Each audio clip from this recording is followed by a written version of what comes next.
Good afternoon, ma'am. I'm Onila Bembalino from 3CRA1-H. And the title is, my presentation is Explosive. Lesson objectives. Identify the kinds of explosive and effects of explosion. Explain the characteristic explosive and explosive analysis.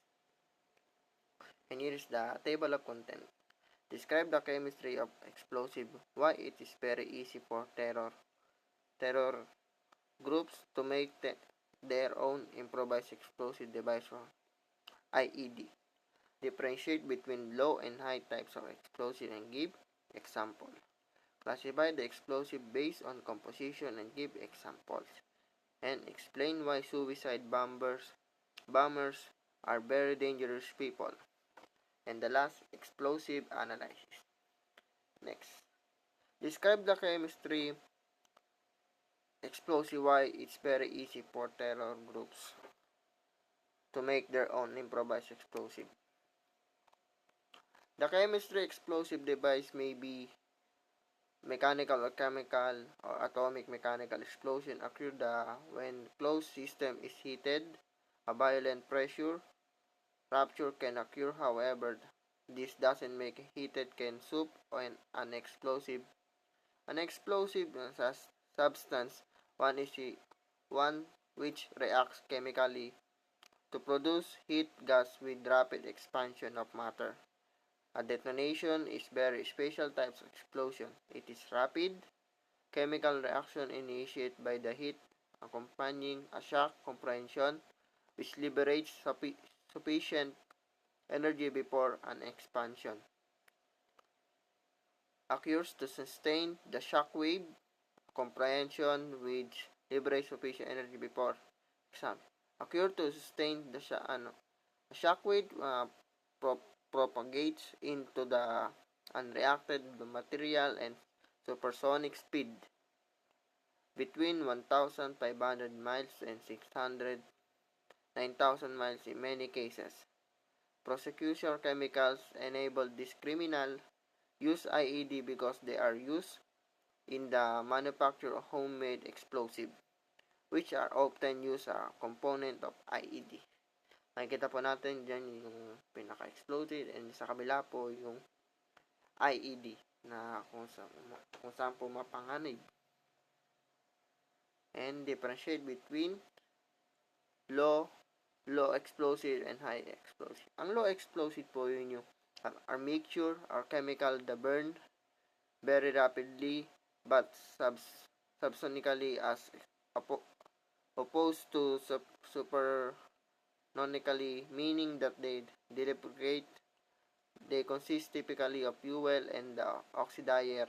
The black powder used to fireworks is one example of low explosive. The black powder burns very quickly, but to get its go to bang, we have to contain it.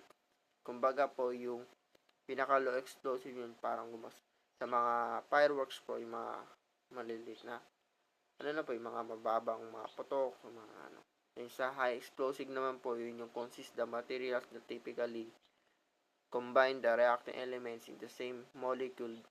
This allow to react much faster, and they detonation involves supersonic shock waves that pass through the material, causing chemistry that happens quite a bit faster than burning high explosive. And high explosive do not need to be contained to make their bang. Nitrogen and trino and RDXX are high explosive. And ito naman po yung pinaka high explosive po na kumbaga yung mga granada, yung mga malalaki po mga pampasabog na nakakadelikado po sa atin. And classify the explosive based on composition and give example. Chemical explosive po yun yung that depends on physical reactions as overloading container with compressed air. Such device has some application in mining where the release of gas from chemical explosive but undesirable but otherwise little use. Example include overheated boiler, Yun yung mga simple na beans toast, fireballing liquid expanding vapor explosion. And yung nuclear ano naman po, nuclear explosive, yun po yung sa mga malalaking, sa mga mapanganib po na katulad po sa may Hiroshima, Japan, kung sa kumbaga po maraming taong namatay.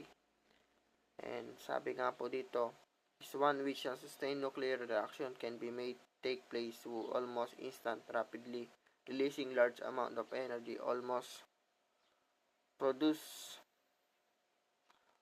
nuclear explosive device that can be designed and produced are nuclear weapons intended warfare. For example, the atomic bomb dropped into the Hiroshima, Japan in 1945. Yung nga po sabi ko, yung pagka-drop po ng bomb po, yung pinakadelikado. About 64 kg and 140 pounds of highly enriched release energy equaling for 50 kilotons of chemical explosive. Kumbaga po, maraming namatay na tao sa pagkasapong.